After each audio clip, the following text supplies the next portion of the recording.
What is up, guys? Merry belated Christmas. As some of my religiously dedicated subscribers know, I am a huge fan of Christmas. I love just getting together with family and friends and everybody just having a good time. And people tend to be so generous during the holiday season. I went to go eat with a buddy of mine the other night, and we sat down at the table, and he ended up going to the bathroom.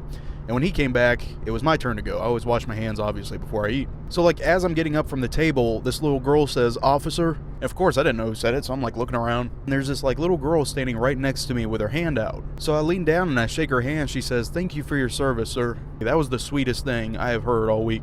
But that's not even the best part of it. To make a long story short, I end up sitting down, and my lieutenant is actually sitting at the table next to me. And he was there with his family. It was totally unplanned. So after me and my buddy get done eating, the waitress comes over and she says, "These two tables on either side of you have split y'all's check." And as soon as she says that, I look over at the table where the little girl said thank you, and her father is there and he's smiling. So I go over and I introduce myself. This family was so pro-police, it was awesome. And I wish more families were like that. They totally had our back, and they were thanking us, and they were very, very nice people. And then, of course, after I thanked them, I went over to the other table and I thanked my lieutenant for getting the other half of the tab. I should have gotten 5 shots. I'm just kidding. Just kidding. I'm not that type of guy.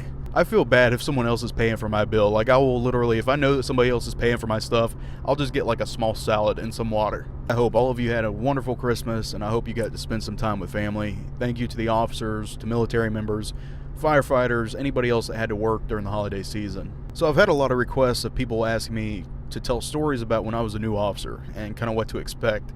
And I have a lot of embarrassing moments as a new officer, and I'm sure other officers do too. And I'll be the first to say some of these I don't like to admit, but I guess these are the stories you guys like to hear, so I will share them. One of the hardest parts about becoming a cop is learning the streets.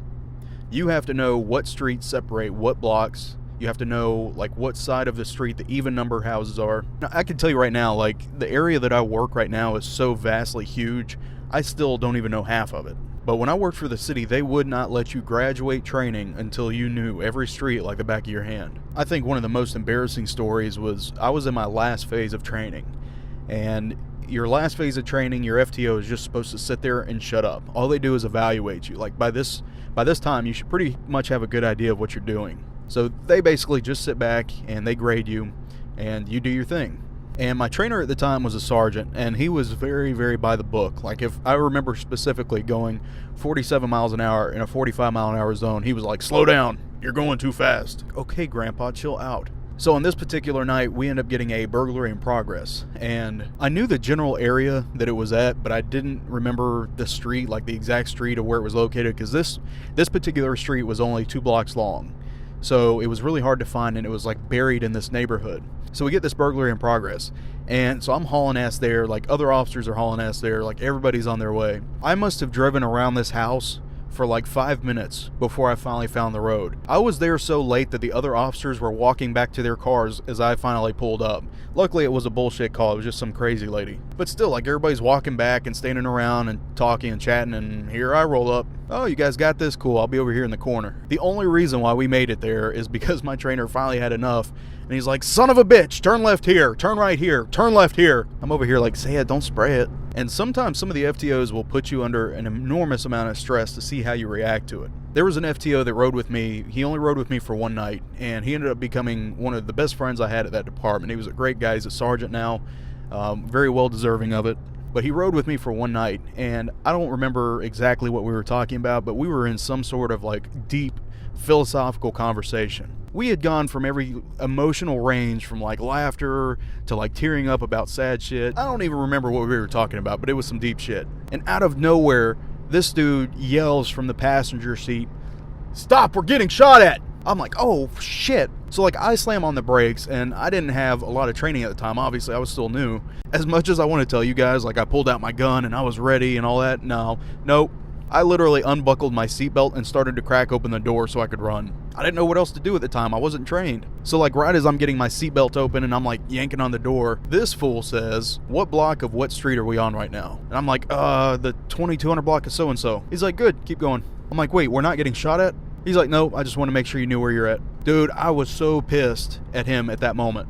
I remember asking him, I was like, "What the hell is wrong with you? Why would you do that to me while I'm driving?" And I will never forget the response that he gave me until the day I die. He said, "Let me explain something to you very clearly. Are you going to tell the bad guys to stop shooting at you because you don't know where the hell you're at?